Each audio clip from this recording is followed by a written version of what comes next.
is that where we start in class is the build-up and I guess you'd call it the hype, the excitement, the promotion, the setting the tone. And the tone is we're about to do something completely different. And in later years, they had heard there was a reputation surrounding this game. And so there was excitement around this. Might be posters around the school that we're about to start the Global Challenge Project. We'd even do a conference. We'd bring in guest speakers, people from the military, or people. In one year, I brought in a guy who had been a prisoner at Auschwitz, and he talked about that experience. So we created this atmosphere of uh, what is the state of the world today? How did we get here? What are we going to do about this? What are we going to learn? So now there's this sense of motivation that we're going to explore all these things in the context of this game. Uh, Getting there, I tell students, but in order to play this, you guys have to have certain basic competency. So there would be an exam at the beginning, which I just called the world knowledge test, where they had to achieve 80% proficiency as a class in order to even play, which meant that some of the high achieving students would help the low achieving students just so that we could play. So there was a sense of cooperation, like, come on, everyone, let's learn so that we can do this. Okay. So to summarize what we've seen so far, this is really a game about building a game, followed by the game, and then there's a discussion about the game and its connection to everything they learned about history or politics or power or economics or finance. It's all connected, and it makes for great discussions, it makes for great essays. Now they're personally, psychologically, emotionally involved in the content. They learn where that country is in relationship to other countries, other surrounding nations. They learn where that nation is in relation to waterways. What is the climate? How is that part of the world doing compared to other parts?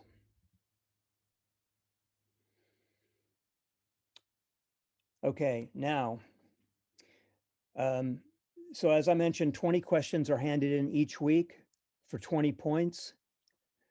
They get 20,000 in GCD, which is Global Challenge dollars. Of course, in the future, I'd love for them to get some kind of crypto or digital currency, which could go into a college fund, and it could go into a department at the school, or it could finance the school, or give the teacher some bonus money.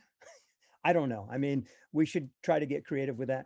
But there's a wheel, and the wheel, you spin the wheel, it lands on a category, and they have to answer a question in that category in order to take over another country, in order to reinforce their own country, or as Ben suggested in our discussion yesterday, to maybe build up their country, like create a civil rights movement, or to empower the citizens, or to build up arts or infrastructure, create freeways, to otherwise just build up your nation. And I'll explain that in just a second. So this is a quick explanation of how that works.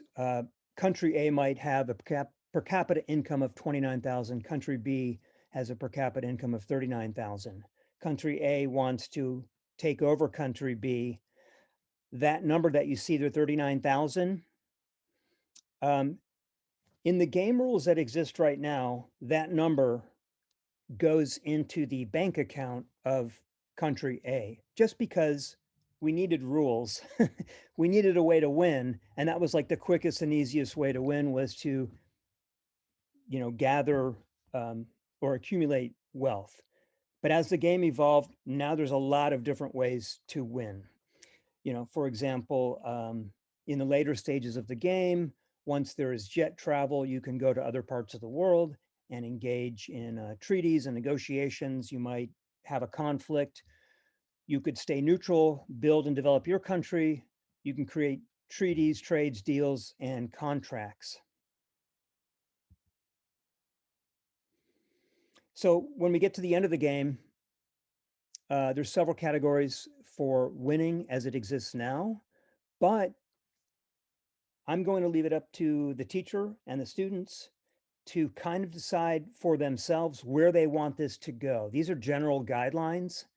And this is why I call it the user generated classroom, is because they should decide what are good categories. And just as software programmers know, like, that a program is only as good as the algorithm, this game is only as good as the initial set of rules. So the outcome you get is going to be determined by the rules. Currently, these are the 7 categories, or the 6 categories for winning. But now that we're transitioning to this, that I hope we're transitioning to a Game B world, we want to start thinking about other ways of winning. Maybe not even having this be winning so much as solving problems. And we get to that in a second. There's 4 phases of the game: nomadic, ancient city states, modern nation states, Cold War, and then we get into superpowers, and then future world. In terms of covering chapters of the book, here's the amazing part: is during the course of this game, there are 1,500 questions. We cover 40 chapters and 4 phases of history. The number of questions written by any student is 400. So think about that for a second. Being able to form a question, I think, is more valuable than being able to come up with an answer, because that shows real thinking. Then we get into discussions when the game is over on, how did we get to where we are today?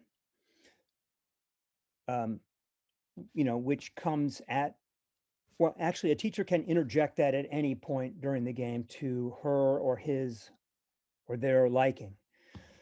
We also have to take into consideration learning differences. So when we build teams, we look at a verbal linguistic person maybe being involved in writing treaties or being the historian or the negotiator. We may want the logical mathematical person to keep track of all the numbers, gross domestic product, per capita income, etc. There are roles for visual spatial thinkers, bodily kinesthetic, for musical and rhythmic. For example, teams can create theme songs. As I was telling Ben just yesterday, we had one class with one team where they decided to go full throttle.